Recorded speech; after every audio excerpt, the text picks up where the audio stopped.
அனைவருக்கும் வணக்கம். இன்றைக்கு பார்த்தீங்கன்னா எங்களோட பாரம்பரிய உணவான தோசையை பல்வேறு விதங்களில் செய்தெடுத்து கொள்ளலாம். இன்றைக்கு பார்த்தீங்கன்னா நான் குரக்கன் மா போட்டு, அதாவது ராகி மாவில் எப்படி ஸ்பஞ்சான தோசையை செய்தெடுத்து கொள்ளலாம்ன்றதான் பார்க்க போறீங்கள்.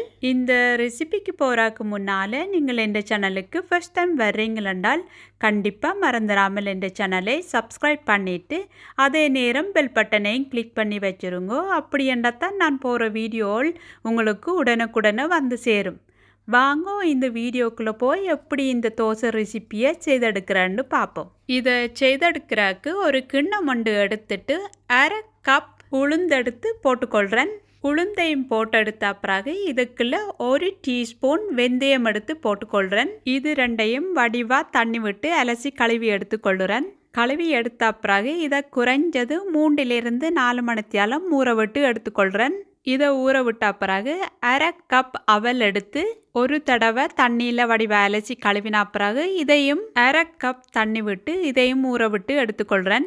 இதே நீங்கள் அவல் வீட்டில் வச்சிருக்காட்டி நான் காட்டுற அளவின்படி அரை கப் அவிச்சு சோறும் போட்டு எடுத்துக்கொள்ளலாம். நான் காட்டியது போல் இந்த அவலை ஊற வச்சு எடுக்கும்போது அரை கப் தண்ணியே பாவிச்சு கொள்ளுங்க. ஏனென்றால் இந்த தண்ணியோடையும் சேர்த்து தான் இந்த மாவை அரைச்சி எடுத்துக்கொள்ள போகிறோம். அடுத்ததாக பார்த்தீங்கன்னா ஒரு கப் தலை தட்டி ராகி மா எடுத்து வச்சிருக்கிறேன். அதோடு சேர்த்து அரை கப் தலை தட்டி கோதுமை மாவும் சேர்த்து எடுத்துக்கொள்கிறேன். இப்போ பார்த்தீங்கன்னா இந்த உளுந்தும் வெந்தயமும் 3 to 4 மணித்தியாலம் எனக்கு வடிவாக ஊறி வந்துட்டுது. இனி இதை தண்ணியை வடிகட்டி போட்டு அரைச்சி எடுத்துக்கொள்ளுவோம். இந்த ராகி மா தோசையை பார்த்தீங்கன்னா ஹெவியான மாண்டபடியாக நீங்கள் இந்த உளுந்து ஊற வச்ச தண்ணியில் அரைச்சி எடுத்தீங்களா உங்களுக்கு பொங்கி வர்றதுக்கு நல்லா உதவும்.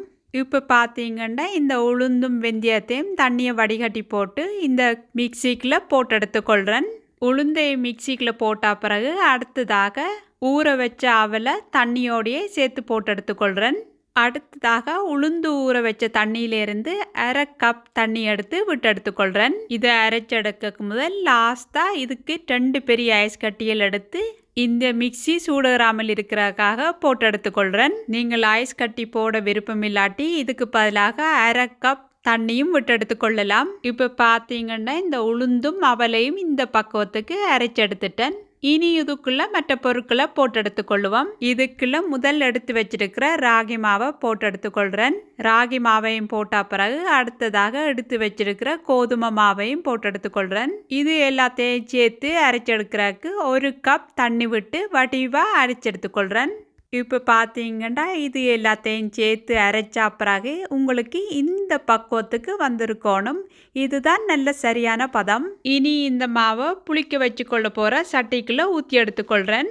இந்த ராகி மா தோசை ரெசிபியை பார்த்தீங்கன்னா நீங்கள் இதை இன்ஸ்டண்ட்டாகவும் செய்து எடுத்துக்கொள்ளலாம். இதுக்கு ஒரு டீஸ்பூன் ஈஸ்ட் போட்டு அரை மணித்தியாலம் புளிக்க வச்சு இதை உடனே நீங்கள் சுட்டு எடுத்துக்கொள்ளலாம். ஆனால் நான் இன்றைக்கு பார்த்தீங்களா இதை குறைஞ்சது 8 மணித்தியாலம் புளிக்க வச்சு ஈஸ்ட் தொண்டும் சேர்க்காமல் தான் உங்களுக்கு சுட்டு எடுத்து காட்டுறேன். இந்த தோசை மாவை புளிக்க வச்சு எடுக்கும்போது நீங்கள் குளிரான நாட்டில் வசிக்கிறீங்களா முடிஞ்ச அளவுக்கு வார்மான பிளேஸில் வச்சு புளிக்க வச்சு எடுத்துக்கொள்ளுங்க.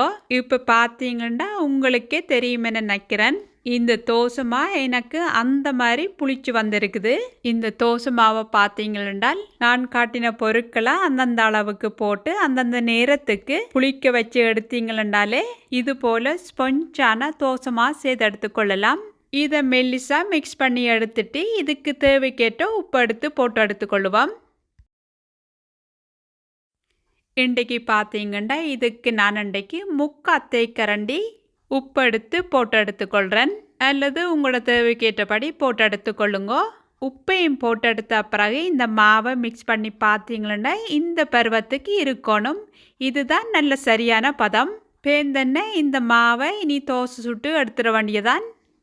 இன்றைக்கு பார்த்தீங்கன்னா நான் இன்றைக்கு நான்ஸ்டிக் பேன் எடுத்து தான் சூடாக்கி சுட்டு எடுத்துக்கொள்கிறேன்.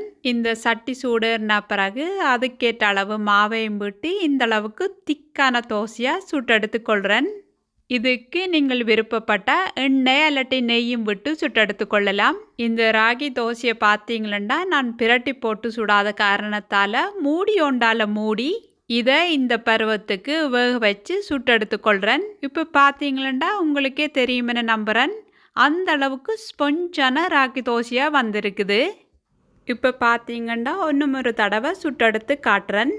இந்த தோசை ரெசிப்பியை பார்த்தீங்கன்னா இது பாரம்பரிய சாப்பாடுண்டாலும் இதை பல்வேறு விதங்களில் செய்து சாப்பிட்டு கொள்ளலாம். நான் இன்றைக்கு செய்து காட்டின ராகி தோசை உங்களுக்கு பிடிச்சிருந்தா கண்டிப்பாக மறந்துடாமல் எனக்கு கமெண்ட்ஸில் சொல்லுங்க. அதே நேரம் உங்களுக்கு பிடிச்சிருந்தா இதை மற்றவைக்கும் பகிர்ந்து விடுங்க. இப்போ பார்த்தீங்கன்னா இந்த தோசை ராகி தோசை ஒன்று சொல்லலாம் அளவுக்கு அப்படி எனக்கு ஸ்பொஞ்சாக அந்த தோசை வந்திருக்குது. கண்டிப்பாக இந்த ரெசிபி நீங்கள் ட்ரை பண்ணி பார்க்க வேண்டிய ரெசிபி ஆகும். எவ்வளவு நேரம் இந்த ரெசிபியை பொறுமையாக இருந்து பார்த்ததுக்கு மிக்க நன்றிகள். அடுத்த இன்னொரு நல்ல ரெசிபியோடு சந்திக்கிறேன்.